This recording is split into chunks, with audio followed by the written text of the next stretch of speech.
Hola hermanos, ¿cómo están? Bendiciones, espero que se encuentren bien. En esta ocasión quiero compartir con ustedes una palabra que se encuentra en el Evangelio de Juan, en el capítulo 13, versículo 37 y 38. Dice así la palabra del Señor. Le dijo Pedro: Señor, ¿por qué no te puedo seguir ahora? Mi vida pondré por ti. Jesús le dijo: ¿Tu vida pondrás por mí? De cierto te digo, no cantará el gallo sin que me hayas negado 3 veces. Estos versículos reflejan los últimos momentos de la vida de Jesús con sus discípulos. Eh, Momentos más tarde, él sería arrestado, sería enjuiciado y finalmente sería llevado a la muerte en la crucifixión.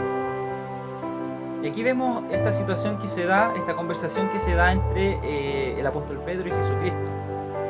El apóstol Pedro, ustedes lo conocen, sabemos que es un apóstol que se caracterizó por ser un apóstol de carácter bien complicado, bien impetuoso en la forma de hablar y también en la forma de actuar. Actuaba de forma impulsiva. De hecho, lo vemos cuando Jesucristo es arrestado.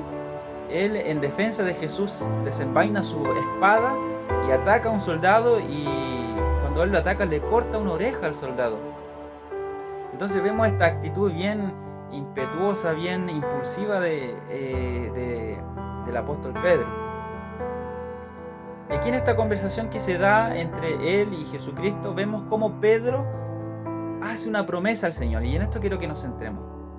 En cómo el apóstol Pedro realiza esta promesa al Señor y le dice: mi vida pondré por ti. Entonces, dándole a entender la lealtad que Pedro tenía con Jesús, el amor que él tenía por él, y él le dice: mi vida yo voy a poner por ti, Señor. Y enseguida Jesucristo le responde. Y yo creo que aquí Jesús le responde y habla con Pedro y le dice: Pedro, mira, te voy a explicar una cosa. Te voy a decir esto. ¿Realmente tú pondrías tu vida por mí? Mira, yo conozco tu corazón. Y antes que cante el gallo, tú ya me habrás negado 3 veces. Entonces yo creo que al oír esto, Pedro, él siguió argumentando, siguió diciéndole al Señor: no, Señor, mi vida yo daré por ti, no te dejaré solo. Yo creo que Pedro comenzó a seguir insistiendo en que él daría su vida por Jesucristo. Pero vemos a Jesucristo que no lo reprende, no hay un llamado de atención, pero sí le dice estas palabras: tu vida darás por mí, Pedro. Y yo creo que el Señor lo dijo con amor, lo dijo con paciencia, y le recalca que antes que cante el gallo, él ya lo había negado 3 veces. Y nosotros que conocemos la historia, nosotros podríamos decir: Pedro, no lo hagas.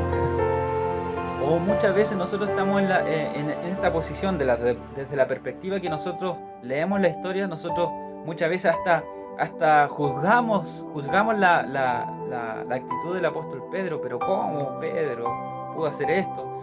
Y muchas veces decimos o nos ponemos en la posición de que nosotros no lo haríamos, no negaríamos al Señor, o no prometeríamos cosas que sabemos que no vamos a cumplir.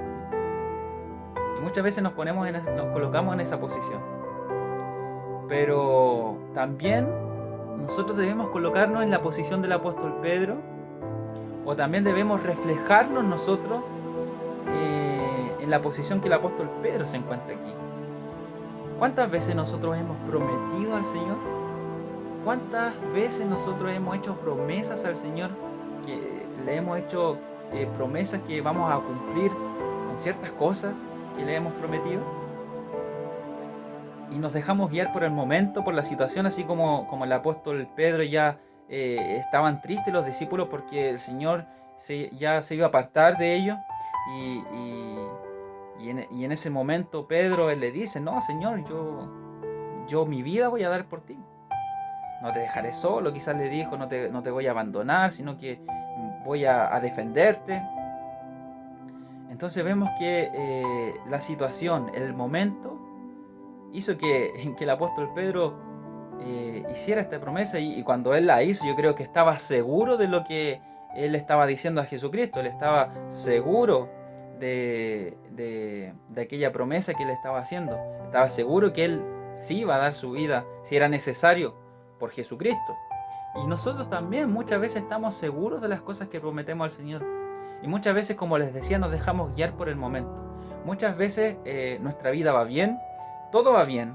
Hemos sido bendecidos por Dios en el área familiar, en el área ministerial, en el área laboral. Hemos sido bendecidos por parte de Dios, y muchas veces al sentirnos así bendecidos, prosperados, prometemos al Señor.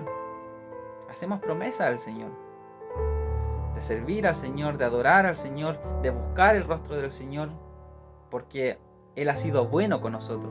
Y muchas veces también nos encontramos en la otra posición cuando estamos enfermos, cuando estamos con problemas, dificultades, cuando estamos pasando por momentos bien complicados en nuestra vida.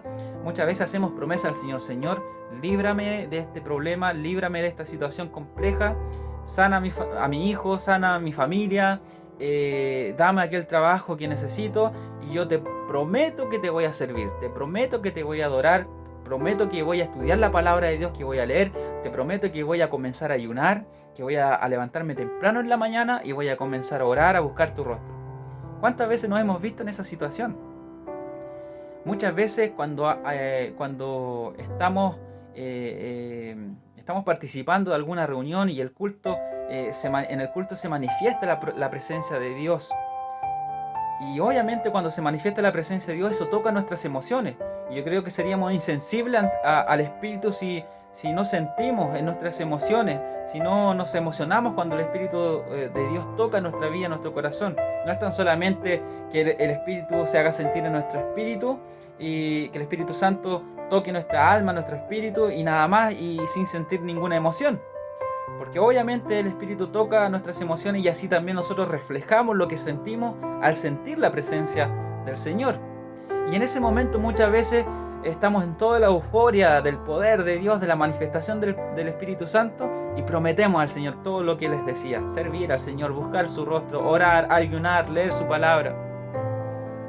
Pero al momento de poner en práctica aquello, nos pasa lo que le pasó al apóstol Pedro, que nos canta el gallo. Y el gallo nos recuerda la promesa que hicimos y cómo rompimos esa promesa. Yo creo que el apóstol Pedro se sintió en una tristeza profunda. Lo inundó la tristeza. Se lamentó por haber negado al Señor. Y el gallo le recordó aquella promesa, aquella conversación que el Señor, con la conversación que él tuvo con el Señor, en donde el Señor le dijo: Pedro, ¿tú realmente me vas a dar tu vida por mí? Y yo creo que el Señor, cuando nosotros prometemos muchas cosas, también Él dice, quizás no oímos la voz del Señor como lo oyó Pedro ahí que estaba conversando con Él, pero yo creo que también el Señor, cuando nosotros prometemos muchas cosas, el Señor también dice: ¿realmente, Claudio, vas a levantarte temprano y vas a orar todos los días? ¿Claudio, vas a ayunar una vez a la semana? ¿Realmente, Claudio, vas a estudiar la palabra del Señor? Entonces yo creo que también debemos ponernos en esa situación o en esa posición. No tan solamente juzgar la actitud del apóstol Pedro, sino que también nosotros identificarnos con él, que nosotros también hemos caído en aquello, hemos prometido y no hemos cumplido. Pero lo importante es que Dios siguió tratando con la vida del apóstol Pedro, porque el apóstol Pedro se restauró de aquella situación, podríamos decir así. Porque vemos al apóstol Pedro después proclamando el Evangelio, hablando del amor de Dios, hablando de que los creyentes debían ser fieles hasta la muerte, no negar al Señor. Pero si el apóstol Pedro lo negó, pero él comenzó a predicar acerca del amor de Dios, a proclamar el Evangelio de salvación, y él entregó su vida por la obra del Señor. Él tenía un amor por las almas que no conocían al Señor. Si Dios trató con la vida de Pedro, que él lo negó, si Jesucristo siguió demostrando su amor, su gracia con Pedro, así también Dios tiene gracia y misericordia con cada uno de nosotros. Cometemos errores, caemos, prometemos muchas cosas, en la emoción prometemos muchas cosas que el Señor sabe que no vamos a cumplir, pero Dios sigue amándonos, Dios sigue tratando con nosotros, Dios sigue demostrando su gracia y su amor con cada uno de nosotros. Espero que esta reflexión haya sido de bendición para su vida, así como siempre le digo, es de bendición para mí primeramente. Espero que nos podamos encontrar en una próxima reflexión y que Dios le bendiga.